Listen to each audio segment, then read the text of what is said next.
Ladies and gentlemen, today we dive into an uncomfortable truth. What happens when manipulative, deceitful individuals realize that their mask is slipped? What do they do when they know that you know? The world is filled with people who operate in the shadows of deception, people who seek to control, manipulate, and exploit. But when they are caught, when the truth comes to light, they do not simply admit defeat. No, they fight back using every psychological trick in the book. And if you are not prepared, you may find yourself doubting your own reality. The first thing they do is deny everything. They will look you in the eye and say that never happened. They will twist your words, rewrite history, and make you feel like you're losing your grip on the truth. This is called gaslighting, and it is one of their most dangerous weapons. But if that doesn't work, they move to the next strategy, blame shifting. Suddenly, the problem isn't their actions, it's your reaction. You're overreacting, they'll say. You misunderstood. And just like that, they shift the spotlight away from their wrongdoing. If that fails, they play their next card, playing the victim. Suddenly, they are the ones who have been hurt. They will cry, they will sulk, and they will make you feel guilty for ever questioning them. This is emotional manipulation at its finest.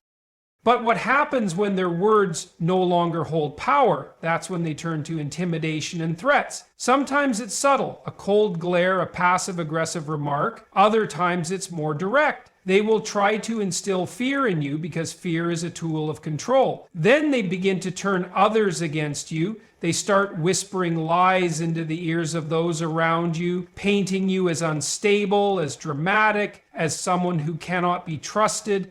They create an illusion where you are the villain and they are the misunderstood hero. And when all else fails, they offer fake apologies and false promises. They will say what you want to hear just to buy more time. I'll change, they'll say. But deep down, you know the truth. Real change requires effort, accountability, and sincerity, things they lack. So what do you do when you find yourself in this situation? You stand firm. You do not let them warp your reality. You trust your instincts, protect your boundaries, and refuse to be silenced. Evil only thrives when good people remain silent. You have a voice, use it. You have truth on your side, defend it. Because in the end, no amount of lies, threats, or manipulation can ever stand against the power of clarity, wisdom, and resilience. When deceptive individuals realize that their manipulative tactics are no longer working, they resort to their final strategy, offering fake apologies and making false promises. At first glance, this might seem like a moment of victory, a sign that they have recognized their wrongdoings and are willing to change. However, this is merely another tool in their arsenal of deception. Their apologies are not genuine. They are calculated. Their promises hold no weight. They are simply a way to regain control over the situation. Understanding the nature of these false apologies requires a closer look at the way they operate. When a manipulative person senses that they are losing influence over you, they will do whatever it takes to pull you back in. They know that human beings are naturally forgiving.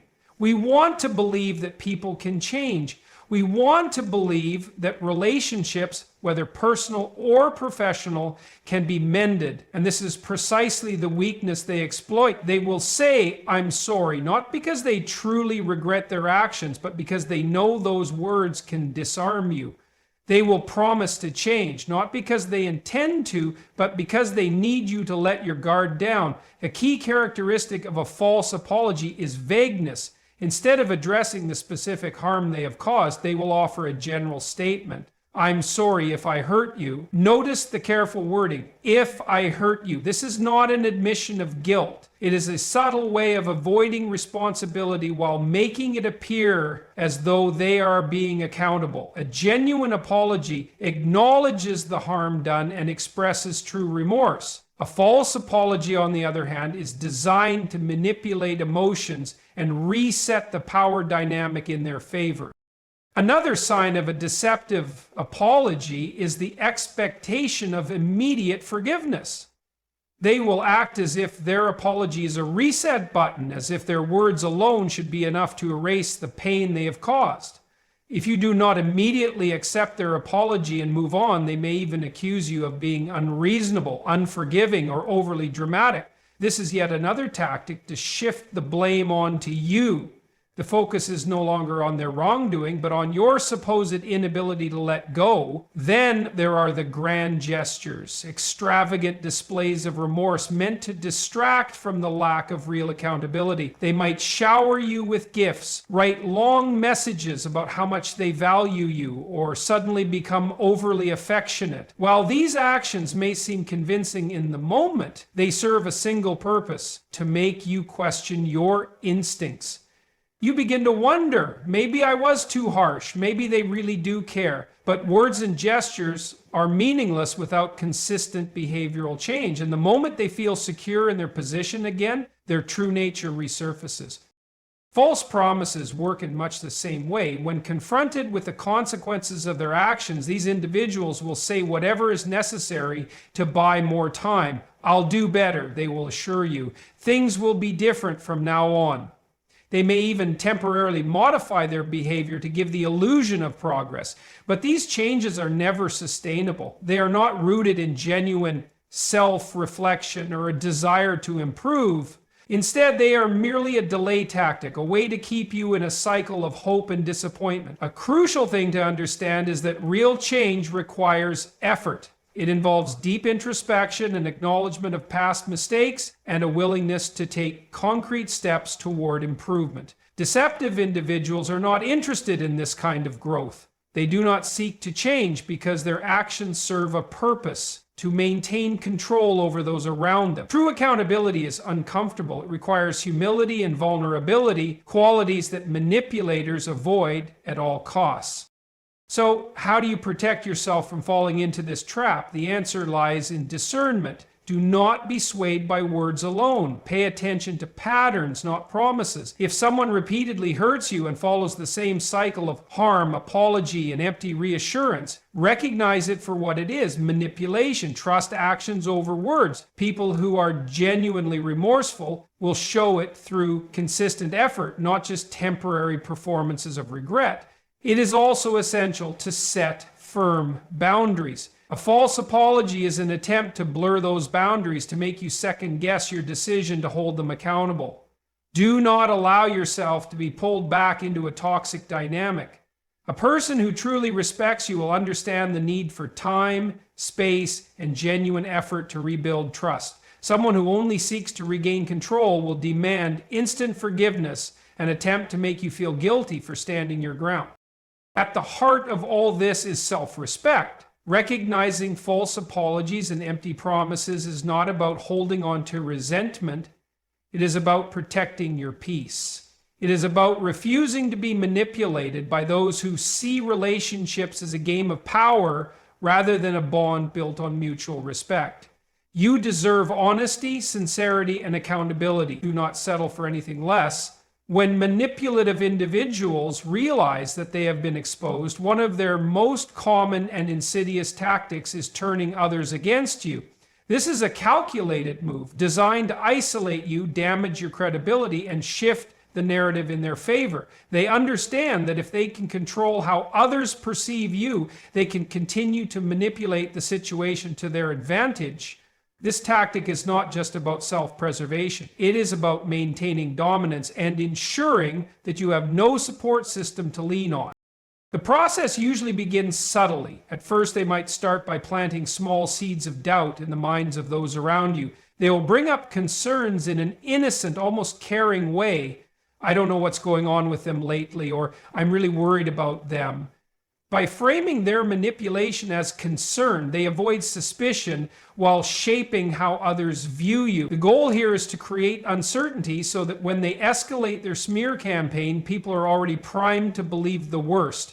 They say they have laid the groundwork. They move on to direct attacks on your character. They twist the truth, exaggerate situations, or fabricate stories entirely to paint you as unstable, unreliable, or even dangerous.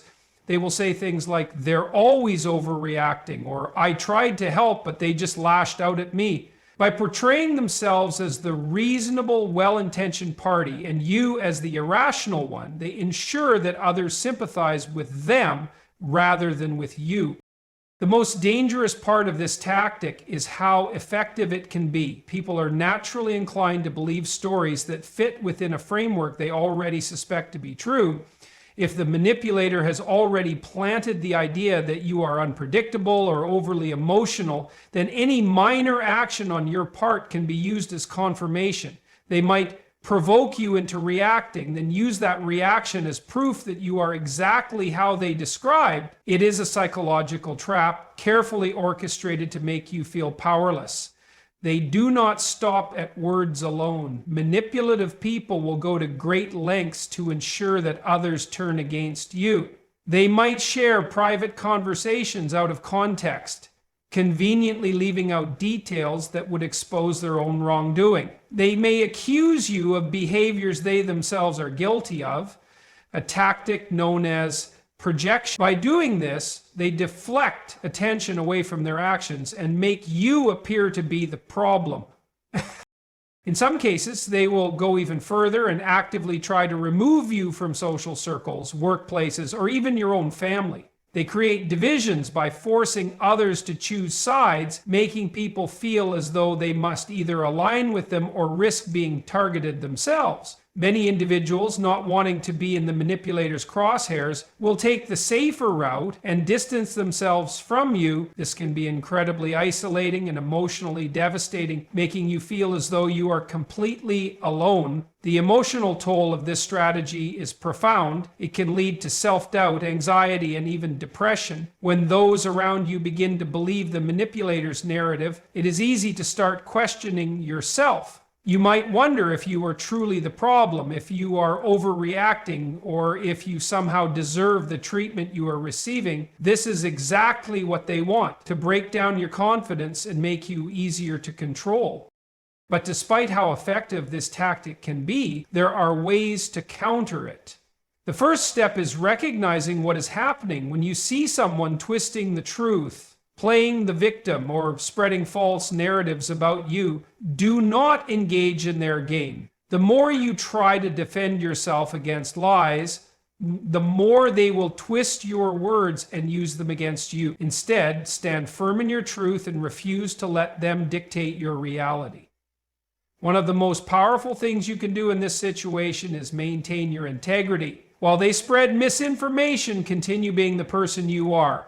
Actions speak louder than words, and over time, people will begin to see the difference between who you truly are and the false image the manipulator has tried to create. Those who genuinely know you will recognize the truth, and those who are easily swayed were never truly on your side to begin with.